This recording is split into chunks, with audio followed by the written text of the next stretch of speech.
नमस्कार विद्यार्थी मित्रांनो, आज आपण इयत्ता 4थीच्या स्कॉलरशिप परीक्षेचा बुद्धिमत्ता चाचणी हा विषय अभ्यासत आहोत. इयत्ता 4थी व 7वीच्या स्कॉलरशिप परीक्षेच्या संपूर्ण तयारीसाठी चॅनलला लाईक आणि सबस्क्राईब करा, जेणेकरून तुम्हाला सर्व व्हिडिओ मिळून जातील. त्यामध्ये आपण गटाशी जुळणारे पद हा घटक अभ्यासत आहोत. स्वाध्याय 5.3 प्रश्न बघा. पुढील प्रत्येक प्रश्नात दिलेल्या पदांच्या गटाशी जुळणारे पद पर्यायातून निवडा. प्रश्न पहिला बघा. 8,404, 7,447 आणि 9,163 या तिन्ही संख्यांना 11ने भाग जातो. आता 11ने भाग जातो हे कसं ओळखायचं बघा. 11ची कसोटी काय असते? समस्थानच्या संख्यांची बेरीज आणि विषमस्थानच्या संख्यांची बेरीज. काय इथे विषमस्थानच्या संख्यांची बेरीज काय करायची? जर 0 किंवा संख्यांची बेरीज यांच्यातला फरक जो असतो तो 0 किंवा 11च्या पटीतला असेल तर त्याला 11ने भाग जातो. आता इथे बघा, 8 आणि 0 यांची बेरीज किती? 8. आणि 4 आणि 4 यांची बेरीज किती? 8. 8 मधून 8 गेले, यांच्यातला फरक म्हणजे वजाबाकी करायचं. 8 वजा 8 किती राहते? 0. म्हणजे याला 11ने भाग जातो. त्यांचा फरक असतो तो 0 तर पाहिजे किंवा 11च्या पटीतली संख्या तर पाहिजे.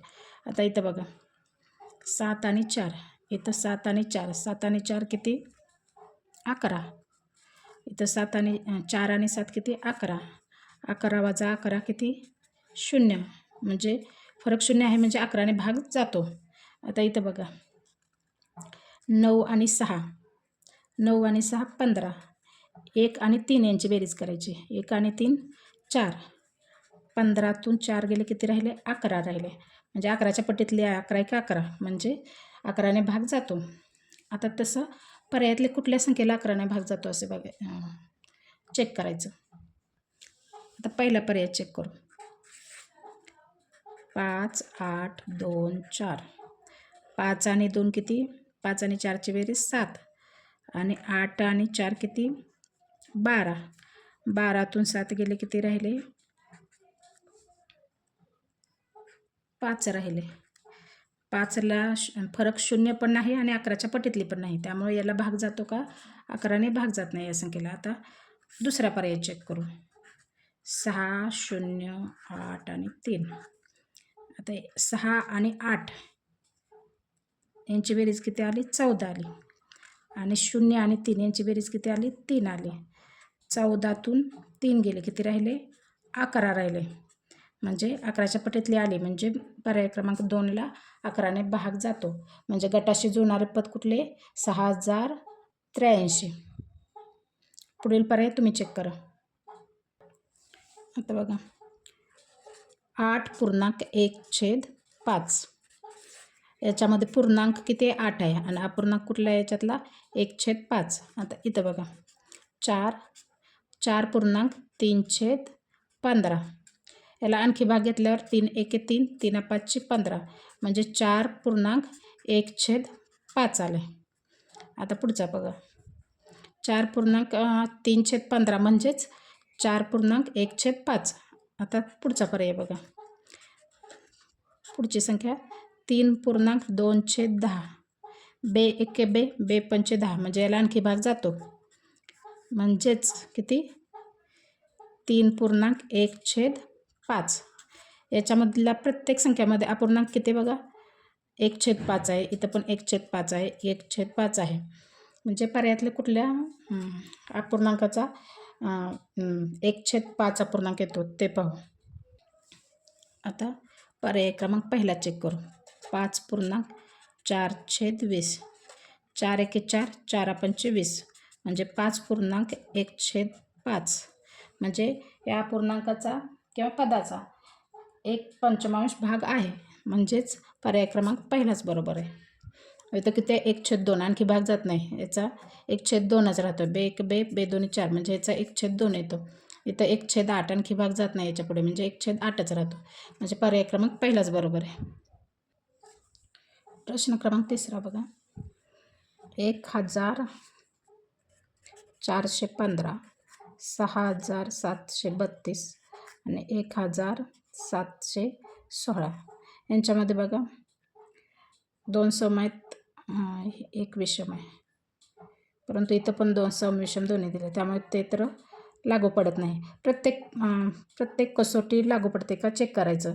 आता कुठली कसोटी 11ची कसोटी लागू पडते का, 3ची कसोटी लागू पडते का, किंवा सम संख्या आहे का, विषम संख्या आहे का, मूळ संख्या आहे का बघायचं, चेक करायचं. आता इथं मूळ संख्या आहेत बघा, 41 आणि 41 मूळ संख्या, 73 मूळ संख्या, 71 मूळ संख्या, म्हणजे जे मधले 2 अंक आहेत, शतक स्थानचा आणि दशक स्थानचा अंक काय मूळ संख्या, 41 मूळ संख्या, 71 73 मूळ संख्या. आता मधली मूळ संख्या कुठली आहे चेक करायची. 97 मूळ संख्या, त्यामुळे गटाशी जुळणारे पद कुठलं, पर्याय क्रमांक 3 आहे. आता इथे बघा प्रश्न क्रमांक 4 7 8 9 म्हणजे चढता क्रम आहे. 7 8 9 इथं +1 असं चढता क्रम आहे. इथं 2 3 4 चढता क्रम, इथं +1 चढता क्रम आहे. आता 6 7 8 6 + 1 7 7 + 1 8, तसा असा चढता क्रम कुठे आहे का बघा, इथं उतरता क्रम आहे, त्यामुळं हा नाही.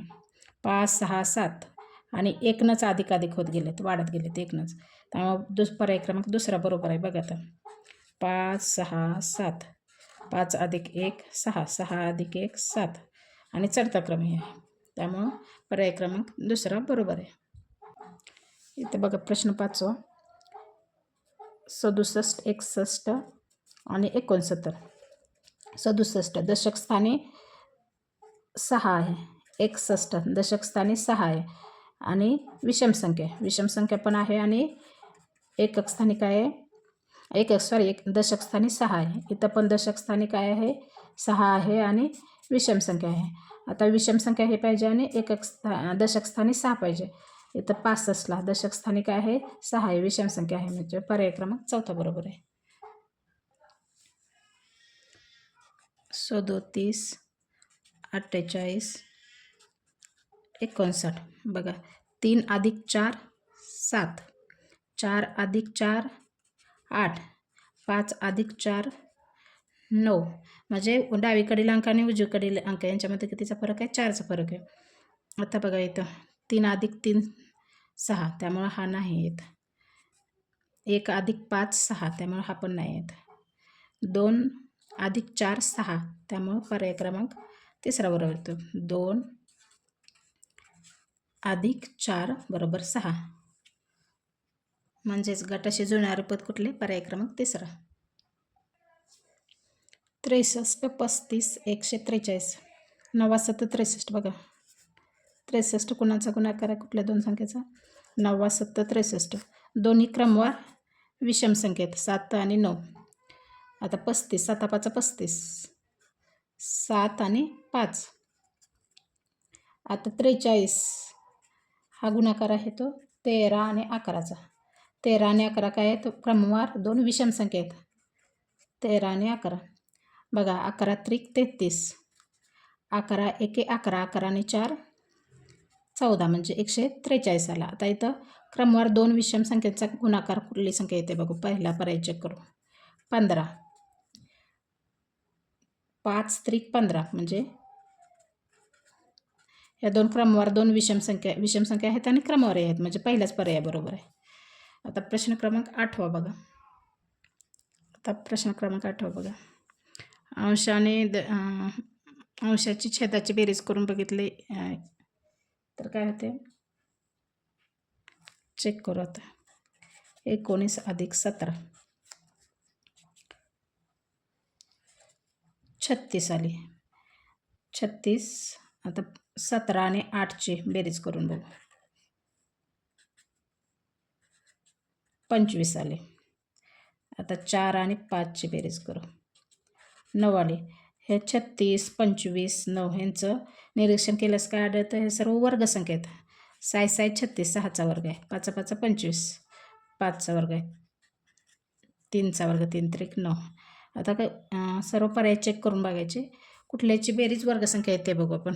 पहिला दोघांची बेरीज किती येते, पहिल्या याच्यामध्ये 15 आणि 5 20 येते. 20 ही वर्गसंख्या नाही, त्यामुळे पहिला पर्याय बरोबर नाही.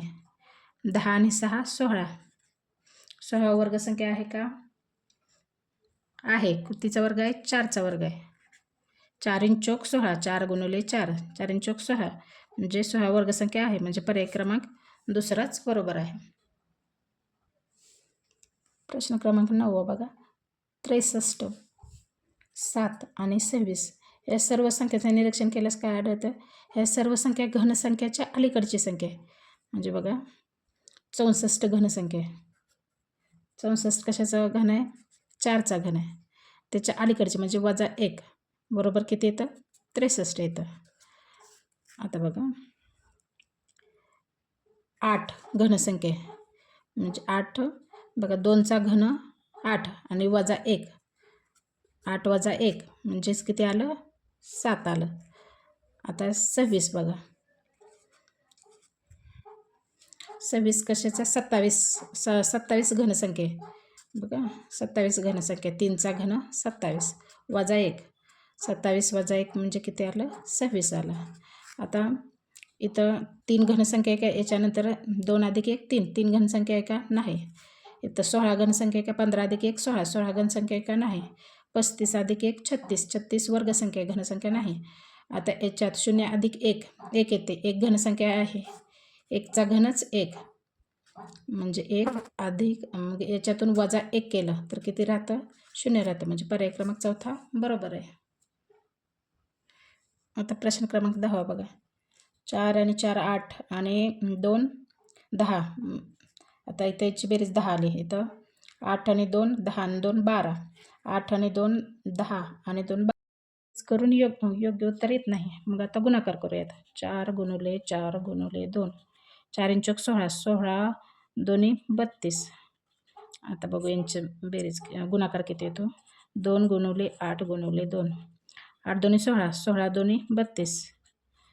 आता पुढचा बघू. 8 × 2 × 2 8 2 16 16 2 32. म्हणजे सगळ्यांचा गुणाकार किती येते? संख्येतल्या प्रत्येक अंकाचा गुणाकार 32 येते. आता प्रत्येक पर्यायामध्ये चेक करून बघू 32 कुणाचा गुणाकार येते. 8 चोक 32, परंतु इथं 0 गुणलं 32ला तर गुणाकार किती येणार? पहिल्या याचा 0च येणार. त्यामुळे पर्याय क्रमांक पहिला बरोबर नाही. 8 × 8 8 × 8. त्यामुळं दुसऱ्याचा गुणाकार किती आला? 8 आला. दुसरा पण बरोबर नाही. तर तिसरा बघू. 8 1 8 8 चोक 32 म्हणजे पर्याय क्रमांक तिसऱ्याचा गुणाकार किती आला? 32 आला. त्यामुळे गटाशी जुळणारे पद कुठले? पर्याय क्रमांक तिसरा. अशा प्रकारे आज आपण 1 ते 10 प्रश्न या व्हिडिओमध्ये अभ्यासलेले आहेत. यापुढील प्रश्न आपण पुढील व्हिडिओमध्ये अभ्यासू. पुढील व्हिडिओ मिळण्यासाठी चॅनलला लाईक आणि सबस्क्राईब करा.